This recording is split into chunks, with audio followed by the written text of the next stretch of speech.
A man walks into his hometown after 20 years away, and nobody knows him. Not his servants, not the men eating in his house, not the woman he married. He walks up his own road, past people who lived alongside him for years, and every single one of them looks straight at him and sees an old beggar. The first creature in Ithaca to work out who he is cannot stand up. It is a dog.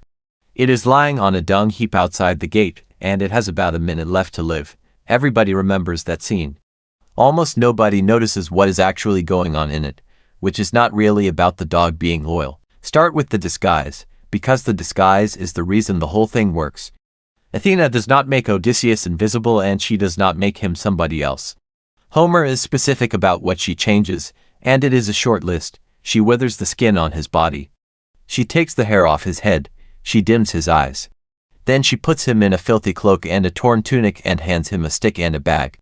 That is the entire disguise, for alterations, and every one of them is something you look at. She does not change his voice. She does not change how he walks, or how he holds a bow, or how he smells.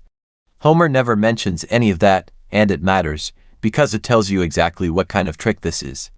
It is a disguise built for eyes, and watch how completely it works on eyes. It beats his own swineherd, a man who grew up in that household and who talks about Odysseus for a whole evening while the man is sitting in front of him. It beats his son, who has to be told outright by his father, in a locked room. It beats 108 men who have been living in his house, and it beats his wife, who is the most suspicious person in the poem and who will not accept anything until she has a fact that could not possibly be faked. There is one near miss, and even that proves the point. An old servant is washing his feet and her hands find a scar on his leg. She does not recognize his face. She has been looking at it all evening. She recognizes a shape under her fingers. So, the disguise defeats everybody who uses their eyes, and the first crack in it comes from touch. And then there is the animal on the rubbish. Homer gives him about 15 lines, and he spends the first few of them on something that has nothing to do with the reunion at all. He tells you where the dog came from. Odysseus bred him himself. And then he left for Troy before he ever got any use out of him. That is a small, exact, miserable detail. The man raised a hunting dog, and never hunted with him. The young men of the house took him out after wild goats and deer and hares, and by the time the man who raised him came back the dog was 20 years old. Do that arithmetic, because Homer clearly did. The dog was bred just before the fleet left. Then 10 years at Troy. Then 10 years getting home. So Argos is 20, and a big hunting dog does not usually get anywhere near 20. That is right at the edge of what is possible for an animal that size, and it was a great deal further out of reach in a house that had stopped feeding him properly. Homer did not have to make him that old. He could have been 8. Making him exactly as old as the absence is a decision, and it turns the dog into a clock. The animal has been running down for precisely as long as the man has been away, and the two of them arrive at the end of it in the same minute. Then Homer tells you where he is lying, and this is the part people skip. He is not on a step. He is not by the fire. He is lying in a deep pile of mule and cattle dung heaped up in front of the gates, waiting for the slaves to come and cart it out to spread on the fields. He is full of vermin. He is lying in the fertilizer. That is not set dressing. That is a report on the state of the house. And this is where the scene gets bigger than the dog, because Odysseus, still in character, still playing the beggar, asks about him, carefully, as though he were making conversation. He says something like, "That is a good-looking animal under all that. Was he a hunter or just something they kept around the table?" He is standing 3 paces from his own dog, pretending to be idly curious about him. The swineherd answers, and the answer is one of the bleakest lines in the poem. He says the dog is in this state because his master died far from home, and the women do not look after him anymore. Then he generalizes it. When a man loses his freedom, he says, Zeus takes away half of his worth, and after that he no longer wants to do good work. Remember who is speaking. Eumaeus is a slave. He is describing himself. So the dog on the dung heap is not just a sad animal.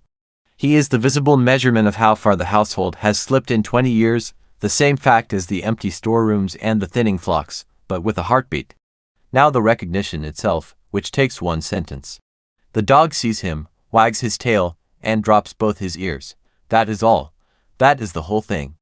No leaping, no barking, no running over, because he physically cannot.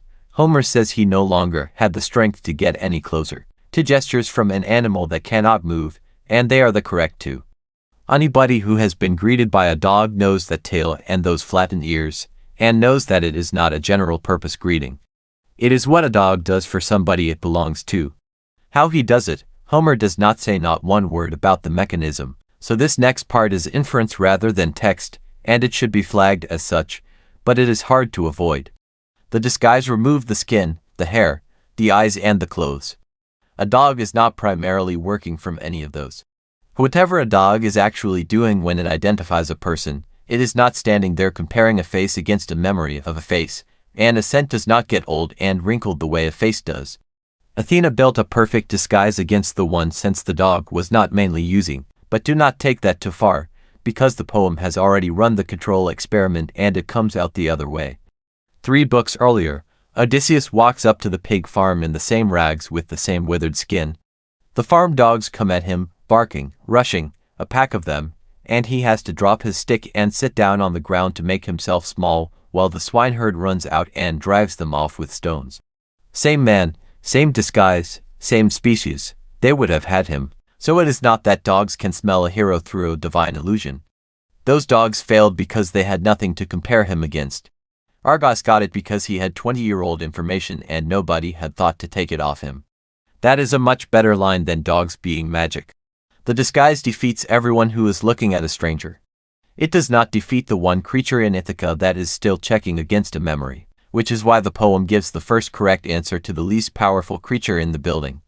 It is not a reward for loyalty, it is a consequence of what the disguise was made of. And now the part that the scene is actually about, and it is not the dogs. Odysseus cannot answer him. He is standing there with the swineherd beside him, in the middle of a plan that will get him and his son killed if it slips. The dog has just told him, in the only way it has left, that it knows exactly who he is.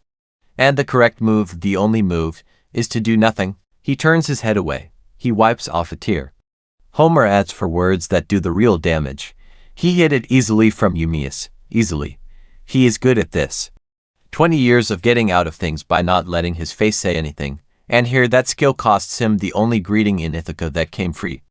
Then the 2 men walk into the house to get on with it, and Argos dies.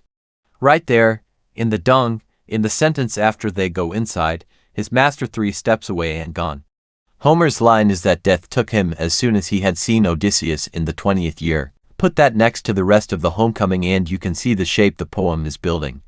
4 beings identify this man, take them in order of how much evidence each one demanded. The dog needs nothing at all.